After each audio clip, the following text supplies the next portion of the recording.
اور ایک حدیث میں یہ بھی ارشاد ہے کہ کوئی شخص اگر دین کا علم حاصل کرتا ہے، غیر اللہ، دین کا بھی لفظ نہیں ہے وہاں پر، مجھے جہاں تک یاد ہے وہاں دین کا بھی لفظ نہیں ہے، من تعلم علما لغیر اللہ، کوئی بھی علم اگر اللہ کے سوا کسی اور کا مقصد، اللہ کی رضا کے سوا کسی اور مقصد سے حاصل کرنے والا ہو کوئی شخص علم کا، من تعلم علما لغیر اللہ فلیتبوأ مقعدہ من النار، تو اپنا ٹھکانہ جہنم میں بنا لے۔ علم حاصل کرنا اس لیے تاکہ میں اس کے ذریعے اللہ کے سوا کوئی اور چیز حاصل کروں، یعنی شہرت پاؤں، دولت پاؤں، ملازمتیں پاؤں، تو فلیتبوأ مقعدہ من النار، تو وہ اپنا ٹھکانہ جہنم کو بنا لے۔ یہاں میرے عزیزوں میں کچھ اہم بات آپ سے عرض کرنا چاہتا ہوں، اور وہ یہ کہ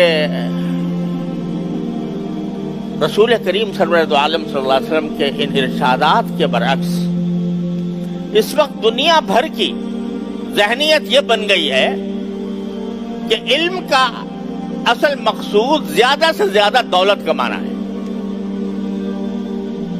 جتنے تعلیمی ادارے اس وقت علاوہ ہمارے ان دینی مدارس کے جتنے تعلیمی ادارے دنیا بھر میں قائم ہیں، صرف ہمارے ملک میں نہیں، دنیا بھر میں، وہاں تعلیم طلبہ حاصل کر رہے ہیں۔ ان طالب علموں سے جا کر پوچھو، کسی سے بھی طالب علم سے، بھائی کیوں پڑھ رہے ہو؟ ایک آدمی میڈیکل کالج میں داخل ہے، ایک آدمی سائنس کالج میں داخل ہے، ایک آدمی کامرس کالج میں داخل ہے، اور وہ وہاں پر تعلیم حاصل کر رہا ہے۔ اس سے پوچھو کہ بھائی کیوں پڑھتے ہو، تو آپ کو ایک ہی جواب ملے گا ہر ایک سے، اس لیے پڑھتا ہوں تاکہ اپنا کیریئر اچھا بناؤں۔ کیریئر اچھا بنانے کے کیا معنی ہے؟ کہ مستقبل میں مجھے کوئی بڑا عہدہ مل جائے، بڑی ملازمت مل جائے جس کے اندر مجھے پیسے زیادہ حاصل ہو۔ یہی ایک جواب ہوگا، یہ اس وقت یونیورسل جواب ہے پوری کائنات میں، بڑی بڑی یونیورسٹیوں میں کسی سے بھی جا کر پوچھ لو تو اس کا جواب یہ ہوتا ہے کہ میں اس لیے پڑھ رہا ہوں تاکہ میں اپنا کیریئر بناؤں، مجھے اچھی ملازمتیں ملیں، مجھے اچھا منصب ملے، اور میں زیادہ سے زیادہ دولت کمانے کے لائق ہوں۔ یہ کسی زمانے میں یہ بات اتنی بڑی عیب تھی، اتنا بڑا عیب تھی کہ رسول کریم صلی اللہ علیہ وسلم فرما رہے ہیں کوئی بھی علم اگر غیر اللہ کے لیے حاصل کیا جائے گا تو وہ جہنم میں اپنا ٹھکانہ بنا لے۔ اور یہ بات صرف مسلمانوں میں نہیں، غیر مسلموں میں بھی تھی۔ غیر مسلم لوگ جو بڑے بڑے سائنسدان جو گزرے ہیں اور جو بڑے بڑے موجد گزرے ہیں، انہوں نے سائنس کے اندر جو اپنی ایجادات کی ہیں یا ترقیاں کی ہیں، وہ ان کے اگر حالات پڑھو تو انہوں نے بعض اوقات فقر و فاقے میں زندگی گزاری، لیکن ان کے پیش نظر پیسہ کمانا نہیں تھا، بلکہ ان کا پیش نظر خدمت تھی، چاہے وہ انسانیت کی خدمت ہو، غیر مسلم ہو، لیکن وہ انسانیت کی خدمت کرنا چاہتے تھے۔ یہ کارل مارکس جس کی ساری دنیا میں سوشلزم کا نظریہ ساری دنیا میں پھیلا، تو وہ کتنا ہی غلط نظریہ تھا، کتنا ہی خراب نظریہ تھا، کتنا ہی باطل نظریہ تھا، لیکن اس نے جو علم حاصل کیا، معاشیات کا علم جو حاصل کیا، وہ اس طرح حاصل کیا کہ یہ فقر و فاقے کی زندگی گزاری ہے اس نے،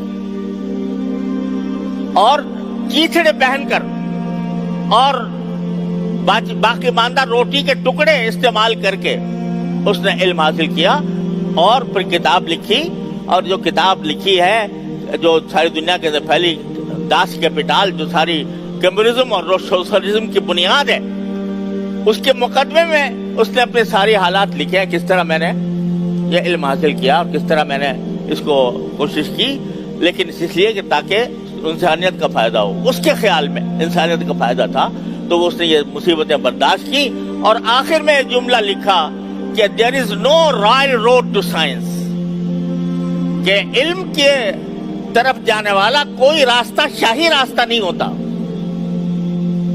علم کی طرف جانے والا کوئی راستہ شاہی راستہ نہیں ہوتا. ایسا نہیں ہوتا کہ آپ کے لیے قالین بچھائے جائیں، سرخ قالین آپ کے استقبال کے لیے، اور پھر علم آ کر آپ کی گود میں پڑ جائے. کوئی راستہ شاہی.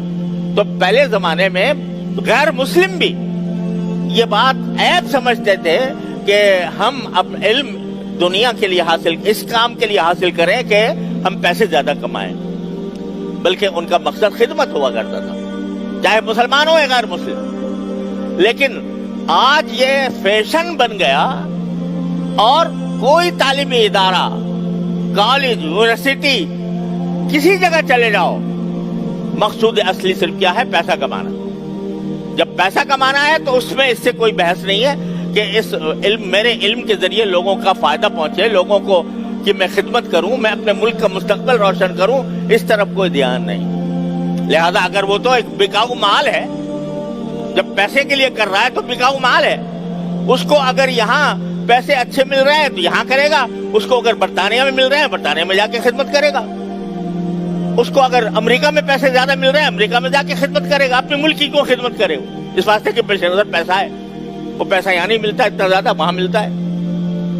یہ ایک فیشن بن گیا ہے پورا، اور اس درجہ بن گیا کہ آج جب ہم یہ کہتے ہیں اپنے مدارس دینیہ کے بارے میں کہ بھائی ہم تو پیسوں کے خاطر نہیں پڑھتے ہیں، ہم اللہ کے لیے پڑھتے ہیں، ہم اللہ تبارک و تعالیٰ کے دین کو حاصل کرنے کے لیے، اس پر عمل کرنے کے لیے، اس کی خدمت کرنے کے لیے پڑھتے ہیں، تو اس کو عیب سمجھا جانے لگا، اس کو عیب سمجھا جانے لگا. ارے بھائی یہ دیکھو، یہ مولوی ملا جو یہاں پر مدرسوں کے اندر تعلیم حاصل کر رہے ہیں، یہ جب فارغ ہوتے ہیں تو ان کا کوئی ٹھکانہ نہیں، ان کو نہ کوئی اچھی ملازمت ملتی ہے، نہ ان کا معاشی طور پر استحکام ان کے اندر پیدا ہوتا ہے.